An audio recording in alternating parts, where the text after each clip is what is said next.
now time for the Mike Wagner Show, powered by Sonic Web Studios. Visit online at sonicwebstudios.com for all your needs. The Mike Wagner Show can be heard on Spreaker, Spotify, iHeartRadio, YouTube, iTunes, Anchor FM, Radio Public, and the MikeWagnerShow.com.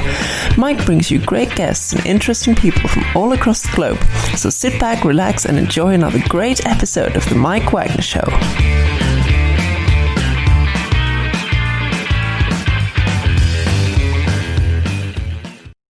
Hey everybody, it's Mike from the Mike Wagner Show, powered by Sonic Web Studios. Visit online at sonicwebstudios.com for all your needs. Look at a professional website without breaking your budget. Sonic Web Studios is the answer.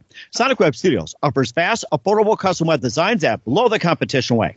Call today at 1-800-303-3960. That's 1-800-303-3960. Or email to support at sonicwebstudios.com. Mention the Mike Wagner Show. Get 10% off your first order. Sonic Web Studios. Take your image to the next level. Also, the Mike Wagner Show can be heard on the MikeWagnerShow.com. You can check our Facebook page at Facebook.com/The Mike Wagner Show. You can download and listen on Facebook, SoundCloud, Spreaker, Spotify, and iHeartRadio. Also on iTunes, Google Play, Apple, Anchor FM, and more. Over 35 podcast platforms. Take the Mike Wagner Show with you on any mobile device. Subscribe to the Mike Wagner Show on the YouTube channel. Also follow the Mike Wagner Show on Instagram and Twitter today. We're here with a wonderful lady who is very adaptable into doing a podcast, and she's joining us here today talking about the Adaptable podcast, or the podcasts that are adaptable.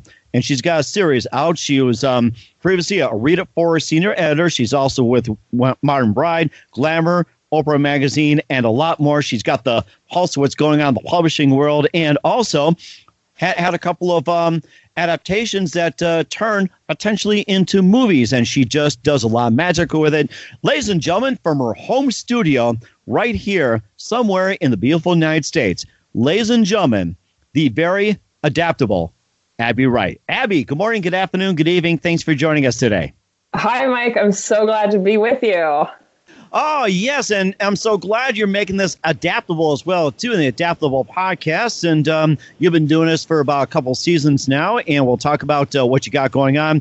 You previously were a Read It Forward senior editor. You also worked with Modern Bride, Glamour, and also Oprah Magazine as well, too, and many others. And before we get into all that, tell us you got your career started.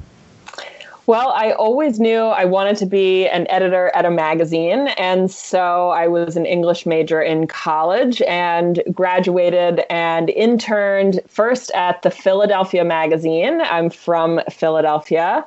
And then I interned at Teen Vogue, and I actually parlayed that into my first job, which was the assistant to the editor-in-chief at Modern Bride, Elegant Bride, and Your Prom. So I like to joke, it's all of the big days in a gal's life. And I got to assist her and really see the magazine from top to bottom.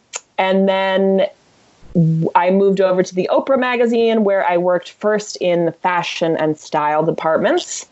And I really missed writing for the magazine. And I was fortunate enough to be able to transfer over to the reading room section of the magazine, where I got to write about amazing books that were coming out in the magazine every month and help people find a great book that sort of had the Oprah Magazine stamp of approval on it.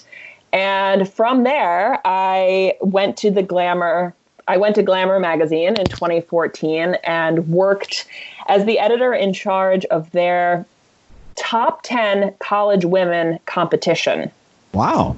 So it is a national competition that's been happening for about 60 years now, that highlights some of the most high-achieving young women in college who are not only going to class and getting straight A's, but are curing cancer, starting nonprofits, being entrepreneurs. So I helped shine a national spotlight on them. And after that, I missed being in the book world. So I am now the senior editor at Read It Forward, which is a website that is owned by Penguin Random House, the nation's biggest publishing house. And I get to create content all about directing people to their next great read. So we do that through written content on site. We have YouTube videos.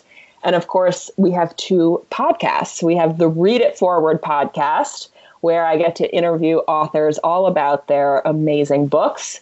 And we also have the Adaptables podcast, which looks at great book-to-screen adaptations. Amazing. And of course, I see you have a lot of books as well, too. And also, what was that one moment that influenced you into precisely writing and loving what you do? And what was that aha moment that says, hey, this is what I'm going to do for the rest of my life? Well, I was the kid that used to read at summer camp after lights out in my sleeping bag. And I have always had a book in my hand. Every summer vacation I think back to, I remember what I was reading when I was there. And so books have just always played a huge part of my life and how I understand the world around me and how I build empathy and how I learn about other experiences through the characters in books. And so I've always been a huge book lover, but I remember after transitioning from the fashion department at Oprah, I went to a party full of publishing people here in New York City. And I had never been one to really wear stilettos or really the highest fashions. And so I remember the first book party I went to, people are in glasses and loafers and they've got tote bags and they're all holding a book. And I look around and I'm like, oh, these are my people. Okay. These are my fellow nerds. And I just felt so accepted into the community of publishing in New York. And it really made the city feel like a small place to be, in a good way. And I've just loved getting to know different authors and read all sorts of books, months before they come out. So I really feel very fortunate. I say that I have a dream job, and I really do think that. Mm-hmm. It sounds like you're living your dream job as well, too. And who are some of your favorite authors and writers growing up? Well, growing up, I loved, of course, Judy Blume. Who doesn't? She wrote so perfectly about what it is to be a girl. I also love Tuck Everlasting by Natalie Babbitt, which plays with the idea of, what if we are immortal? What if we could be immortal? I remember reading The Island of the Blue Dolphins in 5th grade with Dr. Holt. And those stories where someone is lost in the woods, or of course the Boxcar Children I was obsessed with, Nancy Drew, Harriet the Spy, sort of any plucky character that was off, being pretty independent and solving a crime or living on their own or surviving on an island. I was all about that. And I've grown up to be a very independent person, living alone on the island of Brooklyn. So, not so bad. Wow. And what are some of your other favorite genres you love to read about?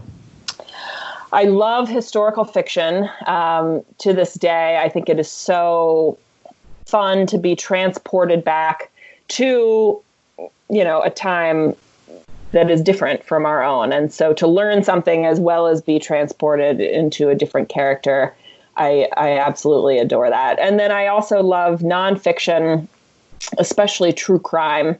So, of course, stemming from the OG Truman Capote to Eric Larson, who wrote The Devil in the White City. Eric Larson is magnificent in that he makes nonfiction feel suspenseful and just like a fiction thriller where we know what's going to happen from history. But he sets the pulse and the tone of the book in such a way that you can't help but turn the pages waiting to find out what happens. I also really, really love memoir of any kind. Memoir is a very special genre to me in that it feels like the author has laid their heart bare on the page. And I just feel such a sense of gratitude when I read a beautiful, moving memoir, because I know how hard that is to write. And I think that truth telling that an author does is so important. That is amazing. And you talk about memoirs and everything else. What do you consider your favorite memoir? Oh, gosh, there are so many, but I have been talking about this book for so long. It is called Son of a Gun by Justin St. Germain. And his mom was an Army paratrooper who used to jump out of planes. But at the end of her life, she actually lost her life at the hands of her fifth husband. And so, yes, her fifth husband and her son, Justin, goes back and speaks to all of the husbands who are still living and looks at gun culture in America and looks at how his mother could have transformed from a strong, badass paratrooper from Philadelphia jumping out of planes to a woman in an abusive relationship who eventually lost her life in a trailer. So that to me was so moving and so powerfully done. The fact that he could take his own grief and manifest it into something so powerful. And I also love The Rules Do Not Apply by Ariel Levy. She is a writer for The New Yorker and also transforms her own grief. She had lost a baby and lost a partner at the same time. She traveled halfway around the world for a story that she was writing for The New Yorker, and was dealing with both the physical miscarriage and loss of this baby while also her marriage was breaking up. And it's an absolutely stunning story. So to me, it's so powerful when authors can really transform their own experience into something that we can all learn and grow from. That's amazing. We'll talk more about your favorite books as well, too. And first, you listen to The Mike Wagner Show at themikewagnershow.com, powered by Sonic Web Studios. Visit online at sonicwebstudios.com for all your needs. Looking for a professional website without breaking your budget? Sonic Web Studios is the answer. Sonic Web Studios offers fast, affordable custom web designs at below the competition way. Call today at 1-800-303-3960. That's 1-800-303-3960. Or email to support@sonicwebstudios.com. Mention The Mike Wagner Show. Get 10% off your first order. Sonic Web Studios. Take your image to the next level. Also, The Mike Wagner Show can be heard on themikewagnershow.com. You can check our Facebook page at facebook.com/The Mike Wagner Show. You can download and listen on Facebook, SoundCloud, Spreaker, Spotify, and iHeartRadio. Also on Anchor FM, Radio Public, iTunes, Google Play, Apple, and over 35 podcast platforms. Take The Mike Wagner Show on any mobile device. Subscribe to The Mike Wagner Show on the YouTube channel. Also follow The Mike Wagner Show on Instagram and Twitter today. We're here with Reader Forward Senior Editor Abbe Wright of the Adaptable podcast here on The Mike Wagner Show. Very adaptable indeed, and we'll talk about the podcast in just a minute as we continue our discussion on books as well, too, and just interesting in how many books she's read and the type of genres, the history of it, and working with great people and authors. And, of course, we're going to get to some of your favorite books in just a minute. But, of course, you started reading at way back when. What was your first book that you read? Oh, gosh. I have no idea, but I do remember some really formative books from my youth. One is, of course, Blueberries for Sal, which I remember reading with my grandmother. And then one called Mouse Paint, where a bunch of different mice get into a bunch of different paints and create a bunch of new colors, which, I love color. I love painting and art. So that was really fun. Of course, Caps for Sale. There are so many formative children's books that you think back on and really appreciate you igniting your love for reading. So, my parents read to me every night, and I think that really stuck with me. It sounds like Dr. Seuss. A lot of it sticks with you over time. Yes, absolutely. Absolutely. I love me some Dr. Seuss, too, even to this day. Yes, and I was going to think of something of Dr. Seuss, but I guess the Cat in the Hat got my tongue on that one. So, yeah, that. Yes, but, the Cat in the Hat, or Oh, the Places You'll Go is such a good one, or The Lorax is a favorite of mine. I really am an environmentalist, so The Lorax is close to my heart. I remember watching the movie version of it, and I look and it's like, oh, my gosh, that was just something. I have to say that. So makes you learn, it makes you think, but yet it don't stink. Those are the best books, really, right? Yes, that's right. And of course, you had so many favorite books as well, too. And if you were to choose like a top 10, what would your top 10 favorite books of all time would be? Oh, gosh. Or you can do 5. Definitely The Great Believers by Rebecca Mackay is such a moving book. It's set in Chicago during the AIDS crisis. I absolutely could read and reread that over and over again. I also love The Nickel Boys by Colson Whitehead, which, of course, just won a Pulitzer Prize. So I'm not alone in that. I'm looking at my shelf right now. Holly Whitaker's Quit Like a Woman is her story of getting sober and her sober journey. I am also sober. And to me, it was really interesting to read her account of why it was important for her to shed alcohol from her life. So I really appreciate that. And, she's just a wonderful, wonderful support. I also, to throw it back, I love Cannery Row by John Steinbeck. It's such a working man's tale, and yet these characters are so fully formed that every time I reread it, it just, makes my heart sing. And then I will say, for a dose of humor, I Feel Bad About My Neck by Nora Ephron. She is the most hilarious writer and just has such poignant things to say and observe about the life we lead. And I would read her grocery list, honestly. She's so funny. That's amazing. I remember reading books as well, too. Back in the day, I remember George Orwell's Animal Farm as well, too. And, give us your thought on it. Yes. I mean, I love Animal Farm. I think it's incredibly poignant right now. And it's a very slim read. So I actually just, it's in my to be reread pile because it's only about 120 pages long. So it's a really fun one, especially in these times where you might have a little extra time to read, and you could honestly get it done in a day. Wow. Okay. You talk about slim reading. I thought you were talking about the speed reading. It's like, how fast can I read this book and understand it? Well, some of the best ways to get through a lot of books quickly are actually to read audiobooks.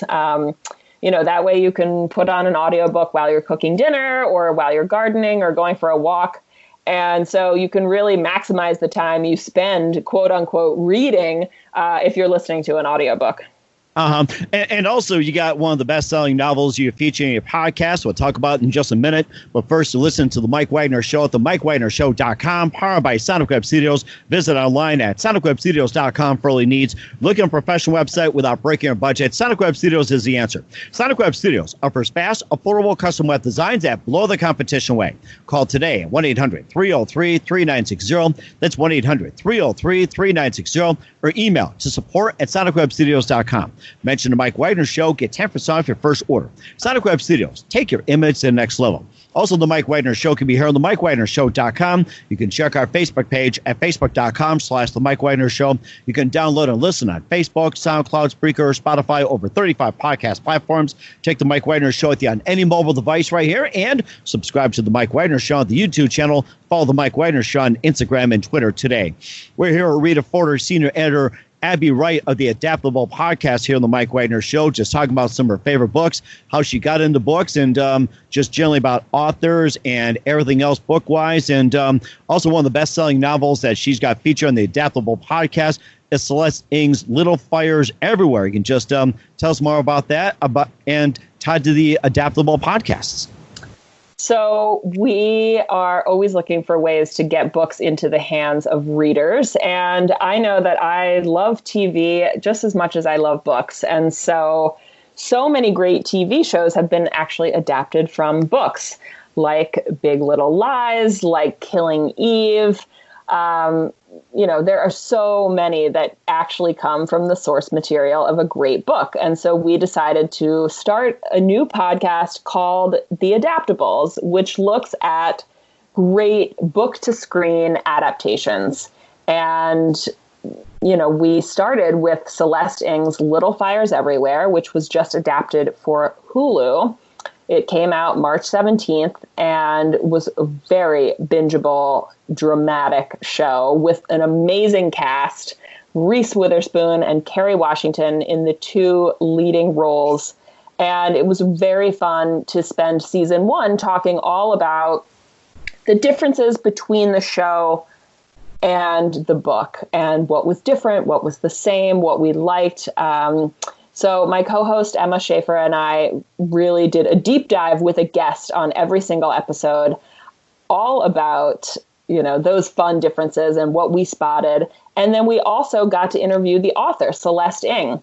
And so she would pop in each episode with some thoughts about seeing her work adapted. So it was really cool to get her perspective on that. And of course, we have a bonus episode, which is our full interview with Celeste Ng.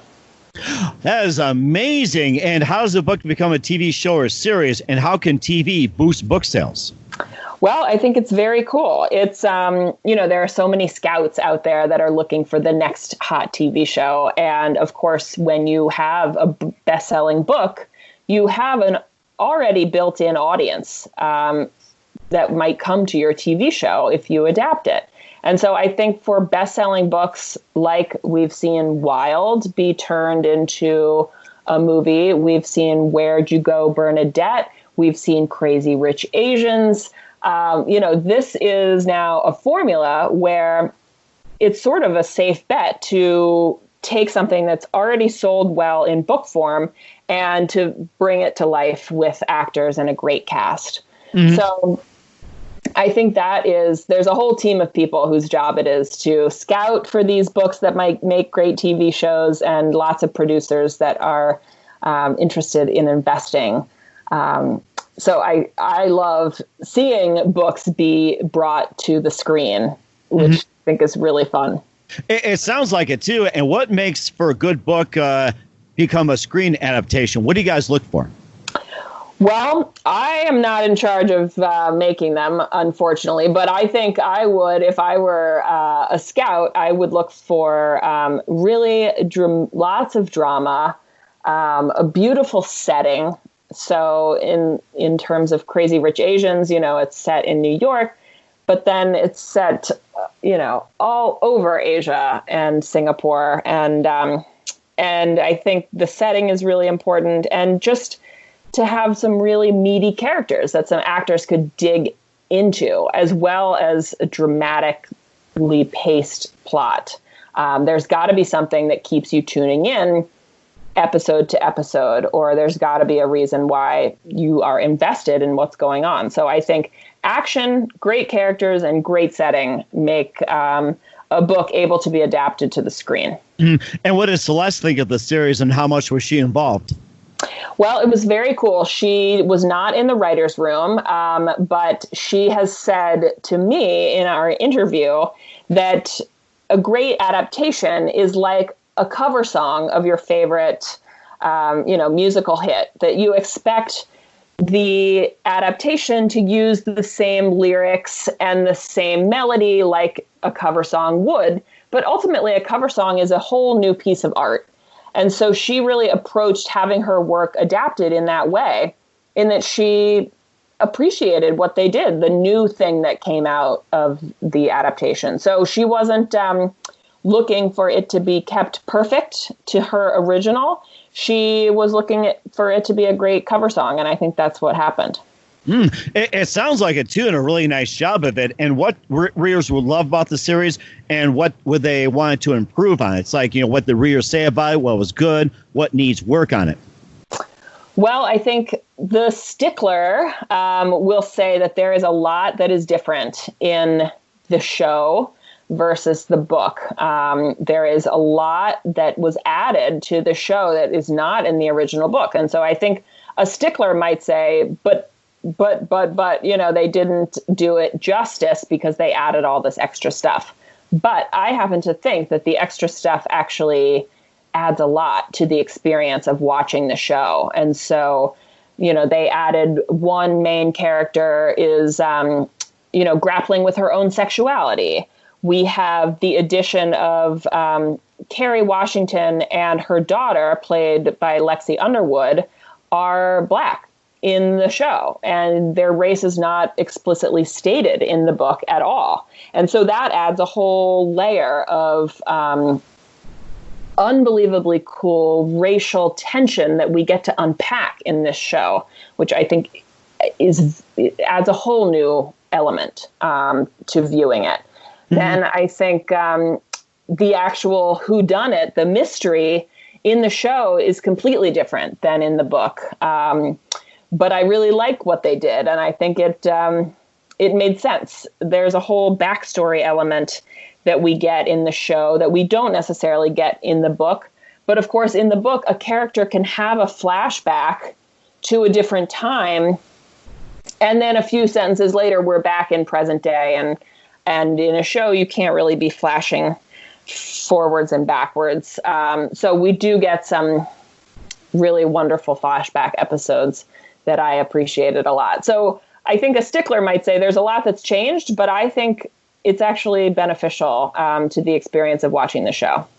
It sounds like it, too, and it was so successful. It also spawned off some normal people. We'll talk more about that. But first, listen to The Mike Wagner Show at themikewagnershow.com, powered by Sonic Web Studios. Visit online at sonicwebstudios.com for all your needs. Look at a professional website without breaking your budget. Sonic Web Studios is the answer. Sonic Web Studios offers fast, affordable custom web designs at below the competition way. Call today at 1-800-303-3960. That's 1-800-303-3960. Or email to support@sonicwebstudios.com. Mention the Mike Wagner Show. Get 10% off your first order. Sonic Web Studios. Take your image to the next level. Also, the Mike Wagner Show can be heard on the MikeWagnerShow.com. You can check our Facebook page at facebook.com/the Mike Wagner Show. You can download and listen to over 35 podcast platforms, including Facebook, SoundCloud, Spreaker, also Spotify, iHeartRadio, iTunes, Google Play, and more. Take the Mike Wagner Show on any mobile device. Subscribe to the Mike Wagner Show on the YouTube channel. Also follow the Mike Wagner Show on Instagram and Twitter today. We're here with Rita Forward, Senior Editor, Abbe Wright of the Adaptable podcast here on the Mike Wagner Show. We talked about Little Fires Everywhere. We talked about some of her books and everything. And this series was so successful in the first season. You guys also looked at normal people as well, too. And tell us more about that in season 2. Yeah, so we spent season 2 looking at the adaptation on Hulu and the BBC of Sally Rooney's Normal People. And that is a beautiful, moving love story that takes place between two people from different sides of the tracks. We've got Marianne, who's a rich young woman, and Connell, who is more popular but definitely poor. And they go to the same high school, and they end up having sort of an illicit romance in high school, and then they end up at the same university where they are, of course, on again and off again. So it is a very interior show that really examines these two and how they come to love one another and fall in love and out of love. It's absolutely unbelievably gorgeously shot, and it's quite sexy.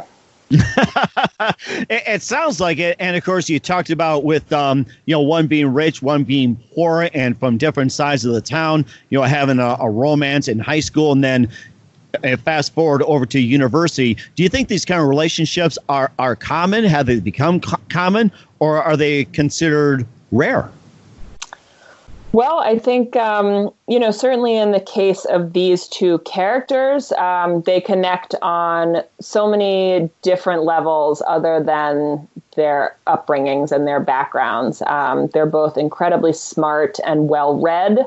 And I think, I think you can connect across different class levels if you have enough in common. And for these two, they have a lot in common, and they also have this undeniable chemistry. So I think you can absolutely, those types of couples are definitely possible. And it sounds like it too. And what can we expect from normal people in the future on your podcasts? Well, we are, the episode arc is a 12 episode long show. And so we're covering each episode one by one. And then season 3, we will examine Jane Austen's Emma from a bunch of different standpoints. We'll look at the BBC miniseries. We will look at the Gwyneth Paltrow movie. We will look at a Bollywood adaptation. And of course, we will look at Clueless. So that will be one book with about 4 or 5 different adaptations, including the brand new Emma that was just in theaters. And what projects are you looking at in the future, like down the road, like with future authors, future books, and everything else, like season 4, 5, 6, and what do you see down the road? Like, who would you like to have on, what books, and everything else? Well, the sky's the limit, and really we are at the mercy of the television and movie release schedule.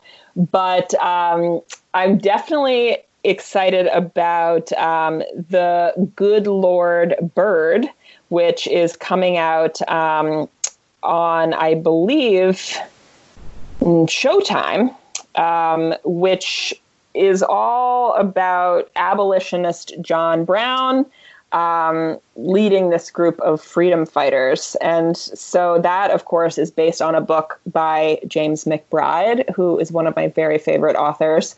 So I think that would be really exciting. I also have a fantasy about doing The Handmaid's Tale. Of course, our beloved Margaret Atwood just released last year The Testaments, which is a follow-up, a hotly anticipated follow-up to The Handmaid's Tale. And so I am hoping that The Handmaid's Tale on Hulu eventually will, I think their new season is not based on source material from the book. The writers have created something new in their own heads. But I hope that in the future they look at the Testaments and use that in a whole season. And so we, of course, would love to examine that on the Adaptables and talk to Margaret Atwood, which would just be a dream come true. And I think I would fall down on the floor. It sounds like you're about to fall on the floor already, too, with so much anticipation of what's coming up in the Adaptables. I mean, this is really caught like wildfire, especially during the coronavirus. This is almost like a perfect timing. And how our authors and readers are reacting to the coronavirus. Yes. I mean, I think it is an incredibly hard time to put out a book into the universe with such, news out there. I think authors are finding it hard to, it breaks my heart. You work so hard on creating your art and then you put it out into the world and it's a very crowded space right now. But I think the publishing community and readers are, of course, coming together to support independent bookstores and to support authors and to keep buying their books. I know a lot of book events where an author would usually speak at a bookstore have moved to Zoom, and people are showing up and attending and supporting great work. I have a dear friend called Alana Masad, and her book is All My Mother's Lovers, which is coming out in the end of May. And so just to give that a plug. So I think the publishing community and readers are coming together to support one another. But I know authors sometimes feel like they might be shouting into the void during this time. But the good news is that people are looking for books to read right now. So I think there is such a beautiful silver lining happening where, we are craving books to distract us and books to help us escape from this current environment. And so, what is better than curling up with an amazing, amazing book, which can do that. So I am very hopeful that books will carry us through this pandemic. But definitely if you are a reader, buy their book from an independent bookstore that's making socially distant deliveries or will ship it to you. I think there's no better way to support an author or a book than just by buying it from an independent bookstore. And what are some of the other publishing trends out there right now? And what are some of the publishing trends that you see in the future? Well, of course, I think in this time of the global pandemic, you can't get to your library, and often your local bookstore is closed. And so I've seen a huge uptick in buying ebooks. Of course, if you have a Kindle or an e-reader, you have access to all sorts of books right at your fingertips. And another great one for that is an audiobook, which I think is easy to download from your home, and you can really dive into a bunch of different books while you're, cooking or cleaning or home. You're supposed to be homeschooling your kids. You can have an audiobook playing in the background.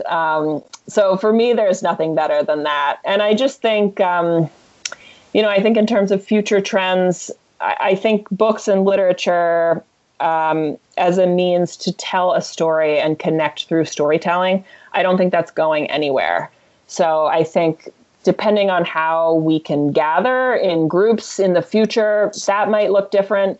But I don't think we will ever stop telling stories and connecting through the power of words and storytelling. So for me, I just feel very hopeful that, the future of books and art in that way is strong. And I can't wait to see what art comes out of this pandemic. Mm-hmm. It sounds like it, too. And we have a couple more minutes with Abbe Wright of the Adaptable podcast on the Mike Wagner Show. Just a couple more things. Who do you consider biggest influence in your career? Oh, my gosh. For me, it was a former boss named Sarah Nelson. She was the books editor at the Oprah magazine, and I worked under her. She taught me how to write a great book review. She went on to be the editorial director at Amazon, and she's now an editor at HarperCollins. And she taught me to really trust my taste. When I thought a book was good, she would say, well, tell me why. And I would. And for me, she was so important in learning how to believe in myself and my taste as a reader and as an editor and as a tastemaker, helping other people find great books to read. So I value her so much. And I was so honored to get to work with her and under her that, I adore her. That's amazing. What's the best advice you can give to anybody at this point? I think, you have to hustle in order to make it, to get your words out there, to get yourself out there. And I think it's a crowded space, whether you're trying to write or whether you're trying to work in publishing. But I think if you can believe in yourself and what you have to offer, believe in your voice, and then just work hard and show up every day and do your research is another one. I think in the age of the internet, there's so much available out there that, you really can prepare pretty well for any interview or any meeting with an agent. So I think, hustle, work hard, and do your research. And that's my advice. And that's the best plan out there. Once again, Abbe Wright of the Adaptable podcast. Also, Rita Forrer, senior editor of the Mike Wagner Show. Abbe, a big thank you for your time. You've been fantastic. Looking forward to having you again soon. Once again, tell us about your upcoming projects. What's your website? How do people contact you? And where can people check out the Adaptable podcasts? Well, check out the Adaptables podcast anywhere you listen to podcasts. We're on iTunes, iHeartRadio, Spotify, you name it. Rate and review us over there. Also, check out Read It Forward at readitforward.com. We're on Twitter at Read It Forward and Instagram at Read It Forward. And then, of course, give me a follow. I'm on Twitter at Abbe Wright, and that's ABBEWRIGHT. And I'm on Instagram at Abbe Wright1. That's fantastic. Abbe, a big thank you for your time. You've been fantastic. Looking forward to having you again soon. Do us a favor, keep this up to date. And we'd love to have you back on again 2020 and beyond. And just be adaptable. So we'll adapt to you, and we'll be adaptable on the podcast. Look forward to having you again soon under adaptable conditions, which will make it happen. Thank you so much, Mike. You've been so fun to get to talk to. Thanks for listening to The Mike Wagner Show, powered by Sonic Web Studios. Visit online at sonicwebstudios.com for all your needs. The Mike Wagner Show can be heard on Spreaker, Spotify, iHeartRadio, iTunes, YouTube, Anchor FM, Radio Public, and themikewagnershow.com. Please support our program with your donations at themikewagnershow.com. Join us again next time for another great episode of The Mike Wagner Show.